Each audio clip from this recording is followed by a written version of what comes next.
Good morning, everybody. Today I decided I would talk. We talked about childhoods. Well, I remember mine very well. I think we're all created from our upbringing and our childhoods, and everything that happens to us till we're about 7 is really what builds our character. That's my belief. Who knows? I'm nobody important about that. So, I thought I'd give you some of my experiences and what created Lindy. I was about a year and a half old. My first memories are being in a tent with a potbelly stove and beans. I was given mashed beans to eat and milk, of course. And my mother was there, and I had a sister. She was about 2 years older than me. And I remember very little of that because right after that, we were in Pittsburgh, Pennsylvania in the winter, and we were in somebody's backyard in a tent with a potbelly stove. My mother was very poor, and her husband was in the Navy. She was 14 when she married and had her first child by the time she was 15. She was 17 when she had me. So, and that was normal in the 40s for women to do that. And her sisters, most of them were about that age. Some were older, but I'm trying to hold this little thing here. So, the next memory I have, which came pretty quickly, was a train ride, and I had fallen out of the bottom bunk, a little, child sleeping with my sister, and my mother was holding me. And I don't remember reaching a destination, which I should. And for a 2 to 3 year period, everything is black. And when I was 35, I found out what that black period was. My mother was having her third child, 19 years old, and I was put in foster care when I was a year and a half old. So when we reached California, she put me in foster care.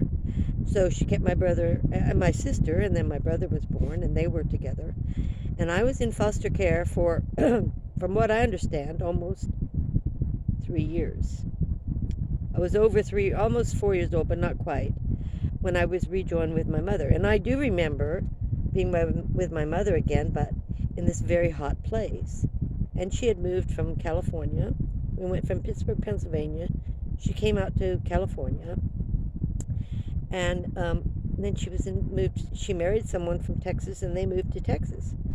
So my mother divorced my father in California, and married someone else from Texas in California, and then moved to Texas.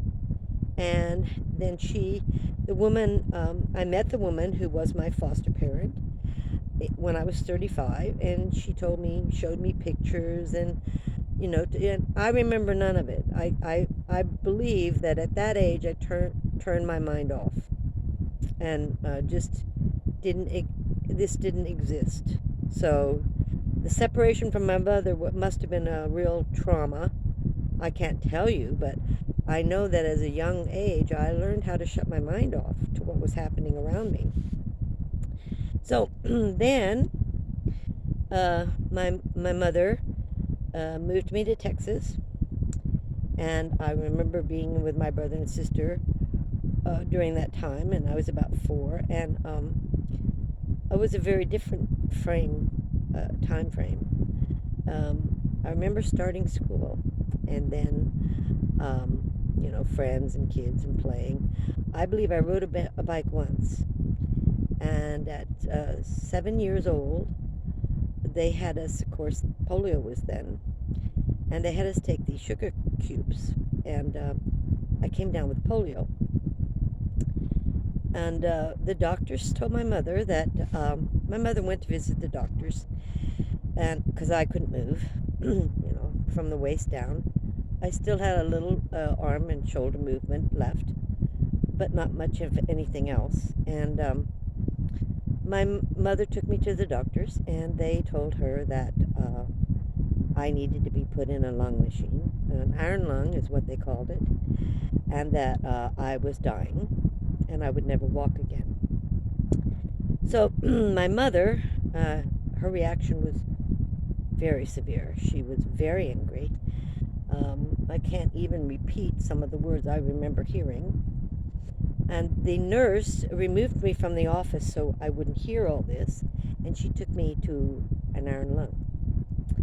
And they had a room of them, and the iron lungs were in rows, and it was a solid iron tube with a little child's face, and all they had was, they laid back and all they had was a mirror, and they could talk to you from the mirror the way the slant. And I walked up to one beautiful little blonde-headed boy about my age, and he said, "Don't let them do it. Don't let them do it."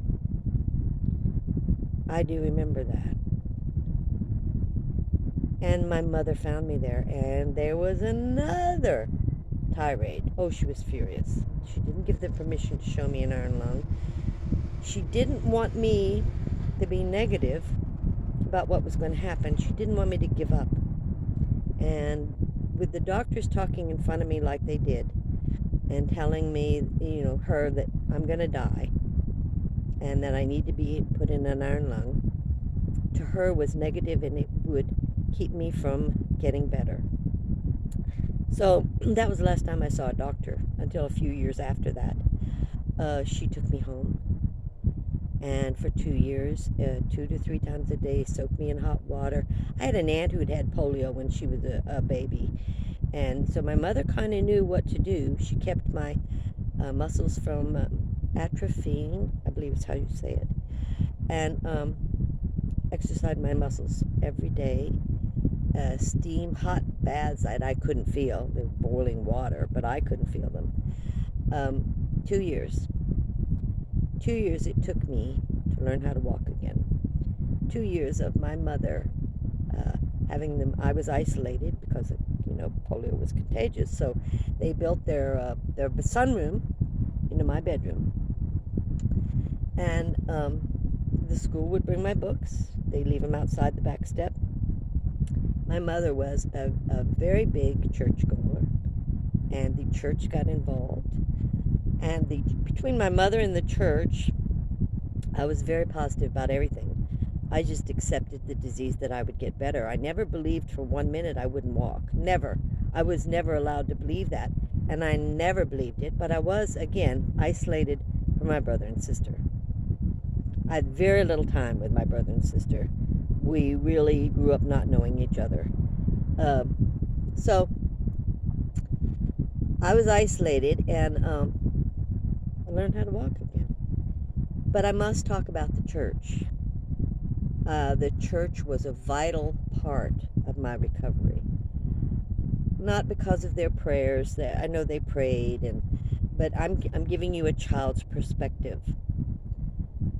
As a child, what they did was they all got together and they would buy little quarter items, whatever, little bugs or little dolls, or anything. It was always under 50 cents or a quarter, and they would wrap them real fancy.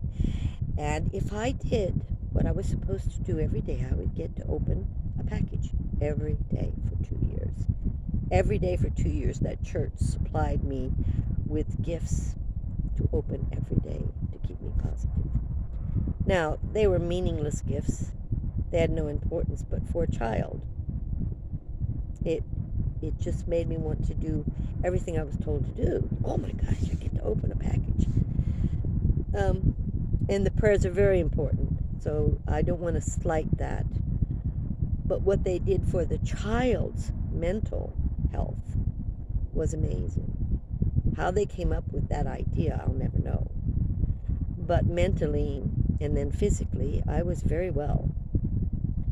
So I was about 9 when I finally could go back to school, which didn't last very long because I came down with something they still don't really know what happened. All they can figure out is something changed in my blood. And I started, again, had to be isolated, having growths, like They would get like this big, and they would grow out of my head, or they would grow out of my legs, or it's very difficult to explain, but I can tell you that 3 times I was strapped to a table and the nurses held me down with no anesthesia as they cut these growths off. My head was shaved and bandaged for, I'd say, 2 years. Just before my mother passed away when I was 11, I finally got my last bandage off and started having hair. I had hair. Oh my goodness, I was so thrilled. I had hair. And then my mother passed away at 11. So, with this short little history, because I don't want to make this really long, I'm a very different person. I'm very positive. I don't believe in negativity. Um, I was taught then and there you can do anything you want to do if you want to do it bad enough. You have to want to do it. Um, the church was a huge part of my life during those years. It has remained so in my mind and in my faith. They helped to create the person that I am. So this is just a short tidbit. I mean, my mother died at 11, and then my nightmare began. So what I had just been through was nothing. But what it did was strengthen my character to believe in myself and in my faith. I kept my faith to myself. I always do. I learned in the next few years to keep it to myself. And it helped me to survive. To survive a nightmare of 4 years, actually 5. So just a little tidbit. I will finish the story till we get to I'm 17 and run away from home. I ran away from home twice. Good reason for both. But so that's the young part of my life. And we're now at 11 and going on a rough road. But I'm telling you this because many people have stories like this. Excuse me. And mine is nothing new. Mine is just another one. But for me, mine is very positive. It was positive time. I am a miracle, per the doctors, but not per the church. So, something to think about, huh? Thank you for watching, and I hope you have a good day, and I'll see you next time. Thank you.